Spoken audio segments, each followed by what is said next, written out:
Hello, dear students. In this video, we will discuss in the continuation of the chapter colonial era. And colonial era में जो हमने देखा था कि एक क्वेश्चन था लास्ट वीडियो में यहाँ तक हुआ था कि दादा भाई नौरोजी ने ऐसा क्यों कहा अपनी जो उन्होंने एक रिसर्च पेपर लिखा था अबाउट ड्रेनेज ऑफ वेल्थ। तो अन ब्रिटिश रूल, ठीक है, इन इंडिया। तो he was MP in the house of Commons, दादा भाई नौरोजी 1892। अन ब्रिटिश का मतलब है कि जो ब्रिटिश रूल था इंडिया में वो बिल्कुल अपोजिट था। जो ब्रिटिश रूल अपने देश में वो ब्रिटिशर्स अपने सिटीजन्स के लिए अच्छा करते थे, वहीं वो इंडियंस के लिए अपोजिट बिहेवियर शो कर रहे थे। उनको जो है इस तरह से ट्रीट कर रहे थे जस्ट लाइक एनिमल्स। तो इसलिए Dadabhai Naoroji use the word that un British rule in India, यानी कि अंग्रेज सिर्फ अपनी तिजोरी भर रहे थे at the cost of the Indians. तो ये जितने भी फेमस फेसेस हैं, ब्रुक्स एडम्स हैं, जिस विलियम डिग्बी, दादा भाई नौरोजी, आरसी दत्त, तो ये सिर्फ ये फोटोग्राफ्स हैं। दे वर अमेजिंग माइंड्स।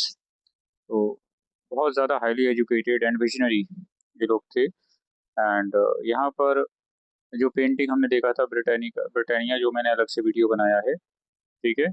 तो ये animals from India, god Mercury, ये सब चीज़ें जो मैंने आपको बताई थी, with the lion symbolising power, Britannia, India offering parts and jewels, China offering precious jar, East India Company naval power, ये जो आप देख रहे हैं, old father Thames symbolising London, two dark figures, Indians offering bales of cotton, जो cotton का कपड़ा था। तो किस तरह से इन्होंने ये प्रोपेगेंडा पेंटिंग बनाई। तो यहाँ पर सुपीरियर पावर अपने आप को दिखाने के लिए, ठीक है। तो ब्रिटेन ने सीज किया था, यानी कि कब्जा किया था, ठीक है, बाय फोर्स, ठीक है। तो कोई ऑफर नहीं कर रहा था। जब जुल्म करा, अत्याचार करा, तो लोगों से लूट मार करके इन्होंने अपने देश में ये सब भेजा। तो इस तरह से साथ साथ इन्होंने बहुत सी और चीज़ें की अपने फायदे के लिए। तो इम्बोस मतलब stamped on the cloth and such a way that stands out in relief. तो इम्बोस्ड का ये वर्ड है, इसको हम अभी देखते हैं, रिचली इम्बोस फैब्रिक्स, ठीक है। तो ये वर्ड जो है विद डिज़ाइन, जैसे जो डिज़ाइन होते हैं दैट, अब आप देखिए इंडिजिनस इंडस्ट्री जो इंडिया की थी पहले, जो हमारे ओरिजिनल इंडस्ट्रीज थी, तो टेक्सटाइल्स में कॉटन, सिल्क, ये जो हमारे ट्रेडिशनल काम थे, वुल, जूट, हेम्प, ये सब, coir being the chief ones, cotton textiles. तो रिच एंड इंटीग्रेट डिज़ाइन, तो कॉटन था हमारा, बहुत अच्छे डिज़ाइन में होता था, bright colours and ultra thin muslin, बहुत अच्छा कपड़ा, मसलिन का कपड़ा होता था। और फैब्रिक्स, डिज़ाइन विज़ाइन जो उसमें बने होते थे सब, ठीक है। तो इस तरह से हमारा काम होता था। लेकिन बाद में ब्रिटिश पॉलिसी ने इसको न सिर्फ चेंज किया बल्कि बर्बाद कर दिया ऑलमोस्ट कुछ चीज़ें को। तो इन्होंने हैवी ड्यूटीज मतलब है बहुत ज़्यादा टैक्सेस इस पे लगा दिए on Indian textiles imported into Britain, while forcing India to accept British manufactured goods with minimal tariffs. आजकल आप देख रहे होंगे अमेरिका और इंडिया और बाकी कंट्रीज का टैरिफ का मतलब होता है एक तरह का टैक्स, कि अगर आप वहाँ कोई चीज़ बेचेंगे या खरीदेंगे, उस पर लगने वाले टैक्सेस जो होते हैं। तो यहाँ पर चालाकी ये थी कि जो अपना सामान वो जो इंपोर्ट करवाते थे यहाँ पर, ठीक है, तो accept goods with minimal tariff, है ना। और जो यहाँ से भेजा जाता था इंडियन टेक्सटाइल्स जो थे, तो वहाँ पर ठीक है, वहाँ पर जो है उसमें उनका जो टैक्सेशन था, ठीक है, heavy heavy duties on Indian textile import, ठीक है, इंपोर्टेड टू ब्रिटेन, ठीक है, हैवी ड्यूटीज। तो ये आप देखिए इस तरह से प्रॉब्लम आ रही थी टेक्सटाइल इंडस्ट्री को। सो इंडियन कंपनीज पर ज़्यादा टैक्स लगा रहे थे और अपना जो सामान था वो कम टैक्स पे मुनाफा या प्रॉफिट के साथ बेच रहे थे, ठीक है। अच्छा, सी ट्रेड जो था वो जो ब्रिटेन था उसके कंट्रोल में था, ठीक है। जो एक्सचेंज रेट था इंडियन करेंसी का और जो पाउंड का, वो सब जो होता है उनकी करेंसी जो होती है, तो एक्सपोर्ट करने में प्रॉब्लम आ रही थी उन लोगों को। और इससे जो बर्बादी हुई, ruin of Indian textile industry in the 19th century, तो जो एक्सपोर्ट था इंडिया का वो बहुत नीचे आ गया, ठीक है, fail sharply. While Britain import जो थे वो ब्रिटेन से आने वाला सामान ज़्यादा बढ़ गया, ठीक है। बाद में उसमें जो था वो स्वदेशी अपनाओ का नारा हुआ, और जो फॉरेन आइटम्स थे उनकी, उन कपड़ों की होली जलाई गई, एक तरह से जो प्रोटेस्ट हुआ था। तो कम्युनिटी जो जितनी भी थी, स्किल्ड आर्टिजन, जो शिल्पकार, मूर्तिकार, ये जो भी थे, जिनको कारीगर बोलते हैं, तो वो गरीबी में चलते चले गए। और खेती बाड़ी उन्होंने शुरू कर ली। अ, लेकिन जब उन्होंने खेती शुरू करी तो वहाँ पे ज़्यादा उनको लगान देना पड़ता था। इसके बाद ये विलियम बेंटिक जो बना बंगाल का गवर्नर जनरल, तो he was in 1834 he wrote the bones of the cotton weavers are bleaching the plains of India. यानी कि कितनी ऐसी लाइन है कि आज सुनो तो बड़ा गुस्सा आता है कि उसने लिखा कि जो प्लेन्स ऑफ इंडिया, यानी कि उन वो वहाँ पर क्या है, जो कॉटन वीवर्स हैं, हड्डियाँ उनकी वहाँ पर दफन है। यानी कि जो बेचारे कॉटन का काम करते थे वो खेती बाड़ी कर रहे थे खेतों में और मर रहे थे परेशानियों से। तो इसी तरह से आयरन जो इंडस्ट्री थी, मतलब मैन्युफैक्चरर्स ऑफ आयरन स्टील, ये जितना भी था प्रोडक्ट इंडिया का, ठीक है। तो वर्ल्ड जीडीपी केप्ट डिक्लाइनिंग, जो वर्ल्ड का में शेयर था जीडीपी का अंग्रेजों के आने से पहले, वो नीचे आता जा रहा था। और 5% at the time of independence, ठीक है। तो one of the richest land, one of the poorest बन गई। तो ये देखिए किस तरह से इन लोगों ने, अंग्रेजों ने एक्सप्लॉइट किया। और गवर्नेंस स्ट्रक्चर जो था इंडिया के ट्रेडिशनल, तो विलेज सिस्टम होता था, पंचायत होती थी, village council managed community affairs, ये जो भी काम होता था पंचायत और ये सब चीज़ें। रीजनल किंगडम्स होते थे जो वहाँ के एडमिनिस्ट्रेटिव स्ट्रक्चर को संभालते थे, ठीक है। तो मेटकाफ, चार्ल्स मेटकाफ जो था, उसने 1830s में लिखा, जो गवर्नर जनरल था, किस तरह से अपना स्टेटमेंट दिया। तो village communities are little republics, ठीक है। पंचायत में आज भी कुछ जगहों पर पंचायत हम देखते हैं उनका फैसला माना जाता है। अ, पहले तो और भी ज़्यादा इसको माना जाता था और इज्जत की जाती थी पंच की। इस पे प्रेमचंद ने कहानी भी लिखी है, पंच परमेश्वर। तो उनकी बड़ी इज्जत होती थी, और इस तरह से dynasty after dynasty tumbles down, revolution succeeds to revolution, but the village community remains the same। तो विलेज कम्युनिटी या पंचायत को उन्होंने बहुत इम्पोर्टेंट माना इंडिया की सोसाइटी में। तो इस तरह से ये उन्होंने एक स्टेटमेंट दिया था जो बताता है कितना स्ट्रॉन्ग विलेज कम्युनिटी का सिस्टम था। तो धीरे धीरे इसको डिसमेंटल किया गया चालाकी से। कितने चालाक थे अंग्रेज कि इन्होंने इस सिस्टम को भी, या इंडिजिनस गवर्नेंस सिस्टम को खत्म किया। सेंट्रलाइज ब्यूरोक्रेसी, जो आज हम बाबू कल्चर देखते हैं। अच्छा, बाबू पे याद आया, ये जो वर्ड है, जैसे हम कहते हैं सब बड़े बाबू आ गए, तो ये जो अंग्रेज लेडीज हुआ करती थी अपनी फैमिलीज में, नौकरों को दूर से देख के चिढ़ती थी, मतलब उनका मजाक उड़ाती थी कि बैबून, बंदर होता है काला, उस तरह का, तो वो देखकर वो बैबून बोलती थी। तो इसलिए वो, उनको लगा, जो काम करते थे बेचारे गरीब अनपढ़ लोग, उनको लगा कि हम बाबू कह रही हैं। तो वो एक जो वर्ड है वो इसलिए उससे आया, बैबून से निकल के आया, यानी कि वो हमको बंदरों की तरह समझकर हमारा मजाक उड़ाते थे। तो जो ब्यूरोक्रेसी का डिजाइन बना, उन्हें नौकर चाहिए थे, इस तरह से उन्होंने डिजाइन बनाया। और ये टू फैसिलिटेट टैक्स कलेक्शन, ये सब बनाने के लिए उसमें इंडियंस को भर्ती किया, अंग्रेजी या इंग्लिश सिखाई गई, स्कूल्स खोले गए। तो उन्होंने टैक्सेस या लगान कलेक्ट करने के लिए इंडियंस को भर्ती किया, बजाय पब्लिक वेलफेयर, लोगों की भलाई करें और बाकी सब काम करें, पूरा एक्सप्लॉइटेशन, ठीक है। तो ट्रांसफॉर्मेशन, इसने जो सेंचुरीज ओल्ड मैकेनिज्म था कम्युनिटी डिसीजन मेकिंग का, पंचायतों का, वो सब खत्म कर दिया, इंडिजिनस जो था। तो कोर्ट्स ऑफ लॉ, तो जो ट्रेडिशनल लॉज एंड प्रैक्टिसेस थी, तो ब्रिटिश कोर्ट्स ऑफ लॉ ने उनको भी साइड में कर दिया और उनकी एक तरह से इंसल्ट भी की। बहुत सारी ऐसी बातें थी, जो आपने मंगल पांडे का इंसिडेंट सुना था कि जो फैट था, एनिमल फैट लगा था कारतूसों में, इससे लोगों ने मना कर दिया कि हम ये कारतूस नहीं चलाएंगे। तो इस तरह से उन्होंने कस्टमरी लॉज एंड प्रैक्टिसेस को नुकसान पहुंचाया, ठीक है। फाइल प्रेजेंटेड एज मॉडर्नाइजेशन, ये बताया कि सब चीज़ें मॉडर्न है, और foreign system unsuited to India, alienated ordinary Indians. तो जो ऑर्डिनरी इंडियंस थे, जो ज़्यादा पढ़े लिखे नहीं थे, एवरेज थे, पहले तो कोर्ट्स में जो इंडियन लैंग्वेजेस चलती थी, लेकिन अब इन्होंने जो इंग्लिश पढ़े हुए थे उनको ही अपॉइंट किया judicial system, creating courts that were expensive, time consuming and conducted in a foreign language. फिर Indian education system, brown Englishman, यानी कि उन्हें अपने लिए पढ़े लिखे नौकर चाहिए थे, भूरे अंग्रेज, ब्राउन इंग्लिशमैन। तो इस तरह से इन्होंने जो पाठशाला और मदरसा का सिस्टम था और विहारास का, उसको बिल्कुल ही साइड लाइन करवा दिया। तो अर्ली 19th सेंचुरी में भी ये चीज़ें चल रही थी, लेकिन इन्होंने जो है जब देखते हैं हम British reports schools in India, तो ये देखिए आप 1 lakh to 1,50,000 such पाठशालाज and मदरसाज Bengal में एंड बिहार में अप टू 1830 तक थे। ठीक है, तो वो ट्रेडिशनल एजुकेशन। ठीक है, तो minute on Indian education, Macaulay जिसको हम कहते हैं मैकाले की शिक्षा, टीबी मैकॉले या थॉमस बी मैकॉले, उसने एक रिसर्च पेपर लिखा 1835 में, और उसने कहा कि उसको कोई नॉलेज नहीं है संस्कृत या अरेबिक की, और उसने कहा कि यूरोपियन नॉलेज बहुत अच्छी है इंडिया की नॉलेज से। उसने कन्विंस करा कि जो एक बुक शेल्फ होती है या एक अलमारी होती है जिसमें जो यूरोपियन बुक्स होती हैं वो ज़्यादा बेटर हैं इंडियन जो नॉलेज है उससे।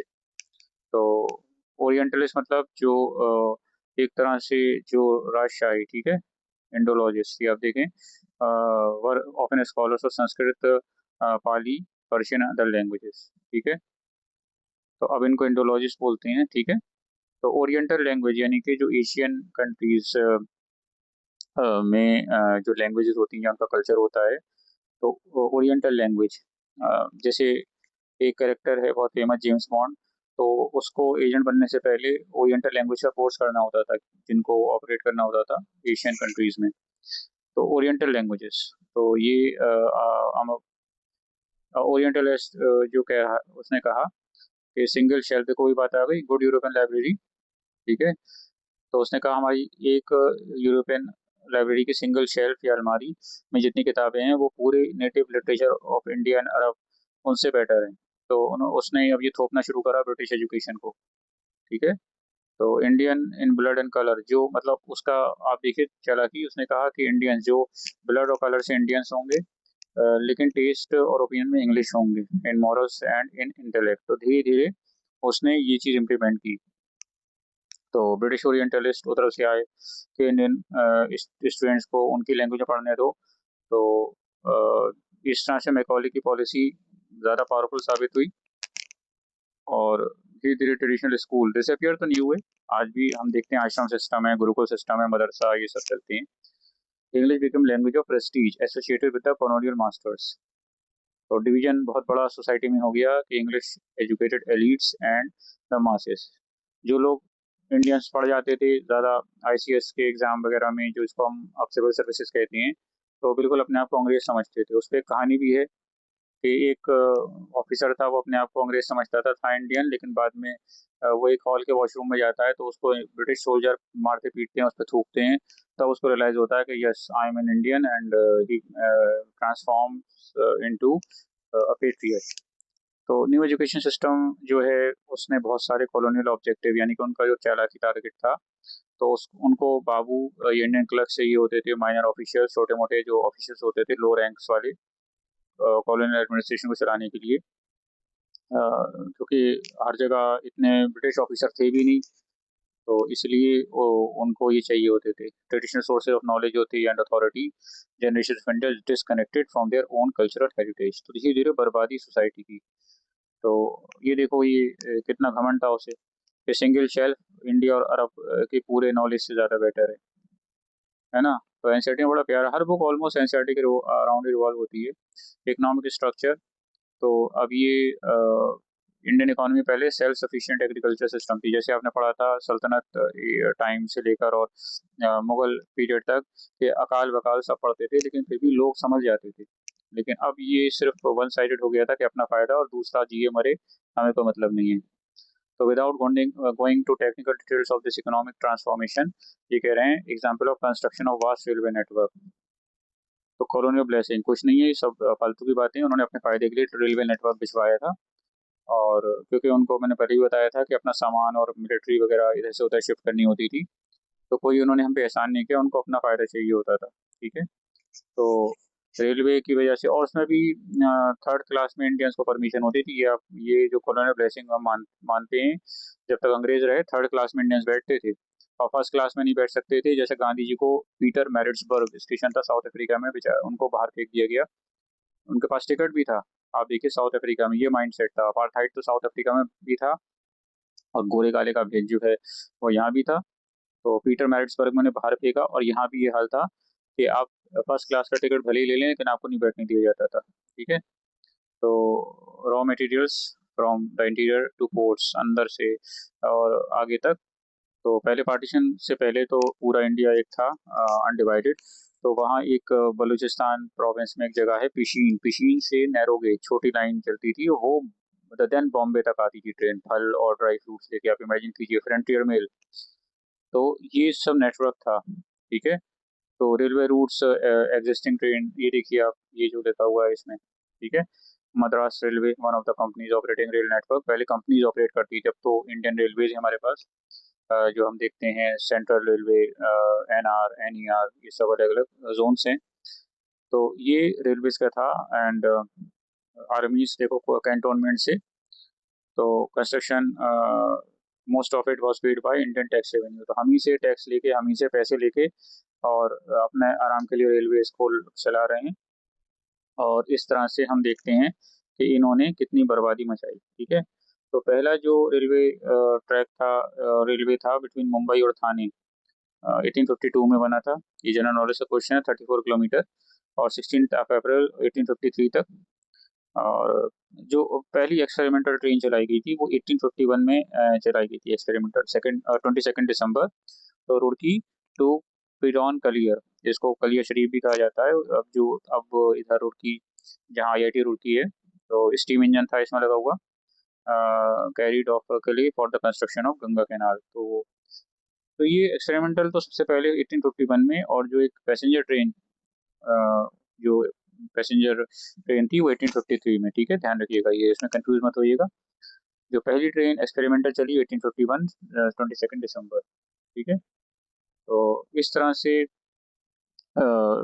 इन दिस होल पार्ट हम देखते हैं अपना किस तरह से इन्होंने फायदा उठाया। ठीक है। तो किस तरह से ये फैले, तो military installations, lavish lifestyles of British officials in India, all finance by Indian taxation, हमारे ही पैसे से। ठीक है। Indians funded their own subjugation, यानी कि अपनी परेशानी, कोई और चार रास्ता भी नहीं था। लड़ते थोड़ी इनसे, इनके पास एवरेज सिटीजन्स उस टाइम तक। तो अर्ली रेजिस्टेंट मूवमेंट्स, तो यहाँ पर बहुत सारे ऐसे बातें हुई, जैसे ब्रिटिश ने इंडिया को ज्वेल इन द क्राउन बोला। ठीक है। ठीक है। ह्यूमन रिसोर्सेज, तो India would for ever remain part of British Empire on which the sun never sets. तो ब्रिटिश एम्पायर इतना बड़ा था कि अगर एक जगह सनसेट होता था, दूसरी तरफ सनराइज हो जाता था, तो वो ये मानते थे कि हमारे यहाँ सूरज कभी नहीं डूबता है, लेकिन बाद में भागना पड़ा यहाँ से। ठीक है। तो ये आपका almost on the British conquest, Indian resistant movement, लोगों ने विरोध करना शुरू करा। ठीक है। तो इस सेल्फ इम्पोज्ड फालतू के बिन बुलाए मेहमान को भगाने के लिए। ठीक है। तो ये इसको हम आगे देखेंगे इन सब चीज़ों को। ठीक है। ये देखिए इंडियन एम्पायर, ये पहले अनडिवाइडेड इंडिया था, जिसना पार्ट ऑफ पाकिस्तान है, ये बांग्लादेश बन गया है इतना। और ये सिलोन कहा जाता था। ठीक है। तो अब यहाँ आप देख सकते हैं सन्यासी फकीर रिबेलियन, ये हम नेक्स्ट वीडियो में देखेंगे। तो इसमें आपको कुछ बातें ध्यान रखनी है। पहला तो ये है कि भाई जो जीडीपी थी, ठीक है, जो ब्रिटिश लेफ्ट इंडिया, ठीक है, इंडिपेंडेंस, तो जीडीपी वॉज 3%, पूरी दुनिया का 3% थी। ठीक है। और इनटू 2024 हम देखते हैं तो जीडीपी जो थी हमारी ग्रॉस डोमेस्टिक 8.25% हो गई। ठीक है। टू 9.7%, तो 70 ईयर्स लगे। ठीक है। अब पहले अंग्रेजों के आने से पहले हमारी जीडीपी कितनी थी, आप सोचिए, इमेजिन कीजिए, 25%, एक ऐसा स्कोर जो आज किसी कंट्री के पास नहीं है। तो इंडिया शेयर ऑलमोस्ट 23-25% जीडीपी थी। तो इन दिस केस आप देखिए कि किस तरह से नुकसान पहुंचाया इन लोगों ने, जो हम देखते हैं। तो ब्रिटिश डेवलपमेंट जो हुआ उन्होंने खुद अपने लिए करवाया था और फायदा उन्होंने उठाया। ठीक है। They just took advantage and exploited us. तो इस तरह से धीरे धीरे फिर लोगों ने इनका विरोध शुरू करा। ठीक है। तो फाइनल लाइन यही है कि कितना ज़बरदस्त जीडीपी थी, वर्ल्ड इकोनॉमी में शेयर था 23% at the time of Aurangzeb's rule. जब अंग्रेज़ों ने धीरे धीरे आना शुरू किया था, तो उसके 100 मिलियन पाउंड टैक्स रेवेन्यूज आता था उसकी ट्रेजरी में। लेकिन जब ब्रिटिश गए तो सिर्फ 3% रह गया जीडीपी कंट्रीब्यूशन। तो ये लेक्चर दिया था उन्होंने, शशि थरूर ने, अपने बुक में भी लिखा है, an era of darkness the British Empire in India. तो और सब बातें हैं तो मैं बाद में शेयर करूँगा धीरे धीरे अपकमिंग वीडियो में। लंबा चैप्टर है, लेकिन काफ़ी पार्ट इसमें हो गया है। So we are going to discuss some other things. At least 2 more videos are required to complete the chapter. Like, share, and subscribe my channel, and share with others. Thank you.